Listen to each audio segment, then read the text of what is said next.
Hello, हम Siddharth Rai Mangla from stock box technologies. कुछ ही दिनों में इंडियन मार्केट के सामने एक बहुत इंपॉर्टेंट इवेंट आने वाला है। ये इवेंट है यूनियन बजट। कंस्ट्रक्शन से लेकर खाने पीने की चीजों तक हर तरह के सेक्टर और कंपनी के ऊपर यूनियन बजट का कहीं ना कहीं हमें इम्पैक्ट जरूर देखने को मिलता है। इसलिए इंपॉर्टेंट है कि बजट के आने से पहले हम अच्छे से इस बजट के बारे में समझ लें कि किस तरह का हो सकता है और इंडियन मार्केट के ऊपर इसका क्या इम्पैक्ट देखने को मिल सकता है, ताकि हम अपने आप को अच्छे से प्रिपेयर कर सकें। तो हम शुरू करते हैं। सबसे पहले तो बजट्स दो तरह के होते हैं। पहला होता है प्रोग्रेसिव बजट, प्रोग्रेसिव बजट, और सेकंड होता है पॉपुलिस्ट बजट। लेकिन इन दोनों में फर्क क्या होता है? प्रोग्रेसिव बजट वो होता है जहां पर सरकार का ध्यान कंप्लीटली इकोनॉमिक ग्रोथ पर होता है, एंड पॉपुलिस्ट बजट वो होता है जहां सरकार का ध्यान is at pleasing the people. In a populist budget, the government's focus is on pleasing the people. अब इस डिफरेंस के बारे में समझना इसलिए इंपॉर्टेंट है क्योंकि ये यूनियन बजट इस गवर्नमेंट का लास्ट कंप्लीट बजट है। क्योंकि नेक्स्ट ईयर सेंट्रल गवर्नमेंट के इलेक्शंस है, तो इस साल का जो बजट है वो इस गवर्नमेंट का लास्ट कंप्लीट बजट होने वाला है। और हो सकता है कि इस बार सरकार का फोकस एक पॉपुलिस्ट बजट लाने पर हो, where the focus is more on pleasing the people.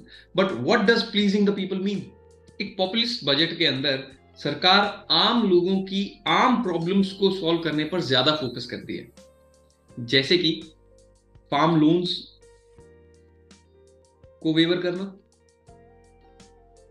या फिर टैक्स स्ट्रक्चर के अंदर रिलैक्सेशन प्रोवाइड करना, या फिर हम कह सकते हैं कि एग्रीकल्चर प्रोड्यूस का एमएसपी इंक्रीज कर देना, यानी कि सरकार एग्रीकल्चर प्रोड्यूस के और ज्यादा दाम देने के लिए तैयार हो जाती है।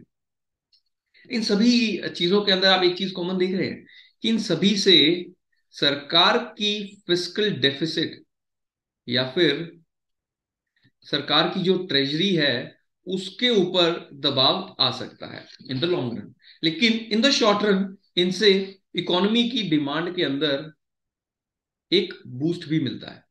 तो इसीलिए एक पॉपुलिस्ट बजट जनरली इलेक्शन से पहले लाया जाता है, जहां पर लोगों को प्लीज करने की कोशिश की जाती है, जिससे कि एक शॉर्ट टर्म डिमांड को बूस्ट मिल सके और ज्यादा से ज्यादा लोग बजट से खुश हो सके। बट एक पॉपुलिस्ट बजट के साथ कुछ प्रॉब्लम्स भी होती हैं, क्योंकि this demand is created by a push given by the government. तो इसकी वजह से इन्फ्लेशन भी कहीं ना कहीं बढ़ सकता है। इकोनॉमी के अंदर इन्फ्लेशन और बढ़ सकता है।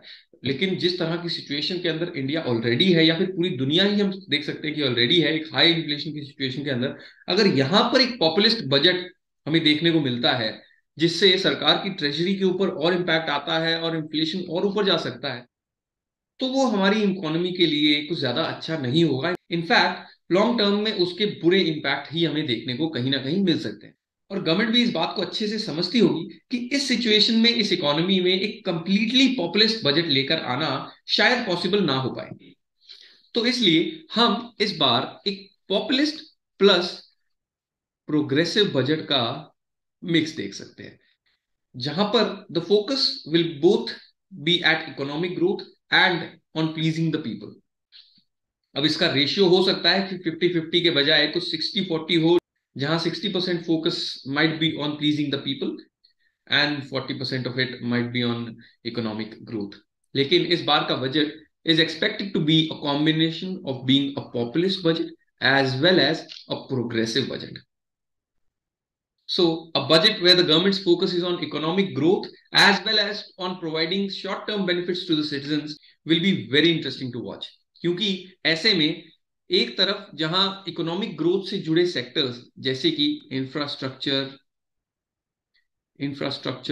हाउसिंग और डिफेंस के अंदर हमें गवर्नमेंट की स्पेंडिंग्स बढ़ती हुई दिखेंगी, वहीं दूसरी तरफ क्योंकि सरकार का ध्यान शॉर्ट टर्म बेनिफिट्स प्रोवाइड करने पर भी होगा, जैसे कि टैक्स स्ट्रक्चर्स में रिलैक्सेशन या फिर फार्म लोन्स में वेवर्स, इनकी वजह से स्पेशली रूरल डिमांड जो बहुत समय से ब्लीक चल रही है, कमजोर चल रही है, उसे एक पुश जरूर मिल सकता है, जिसका सबसे बड़ा बेनिफिशियरी होगा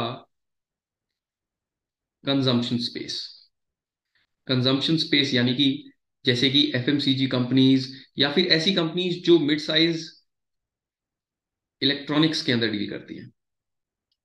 सो इस बार का बजट कहीं ना कहीं इकोनॉमी के लिए अच्छा होने की उम्मीद है। और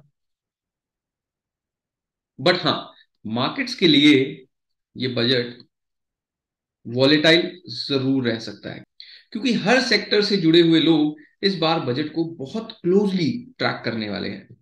तो अगर आप अपने पोर्टफोलियो को इस वॉलेटिलिटी से और बजट के दौरान इस अनसर्टेनिटी से बचाकर रखना चाहते हो, तो आपको स्टॉकबॉक्स के पोर्टफोलियो हेजर को जरूर यूज करके देखना चाहिए। आपको ये प्रोडक्ट बहुत ही अच्छा लगेगा। और अच्छी बात यह है कि इसे यूज करना भी बहुत ही सिंपल है। आपको स्टॉकबॉक्स की ऐप को डाउनलोड करना है, पोर्टफोलियो हेजर के अंदर जाना है, अपना पोर्टफोलियो वहां पर आप खुद भी ऐड कर सकते हैं और अपने ब्रोकर से सीधा फैच भी कर सकते हैं। और वहीं से स्टॉकबॉक्स का प्लेटफॉर्म आपके लिए एक पोर्टफोलियो हेजिंग की रिपोर्ट बनाकर दे देगा कि आपके पोर्टफोलियो के रिस्क मैट्रिक्स के हिसाब से, बीटा के हिसाब से आप उसे किस तरह से परफेक्टली इस बजट के दौरान हेज करके रख सकते हैं। तो अगर आपको ये वीडियो अच्छा लगा तो please like, share and subscribe to the StockBox channel. और नेक्स्ट वीडियो में हम ये देखेंगे कि इस बजट में हमें किन सेक्टर्स में बुलिश रहना है और किन सेक्टर्स में थोड़ा cautious. Thank you very much.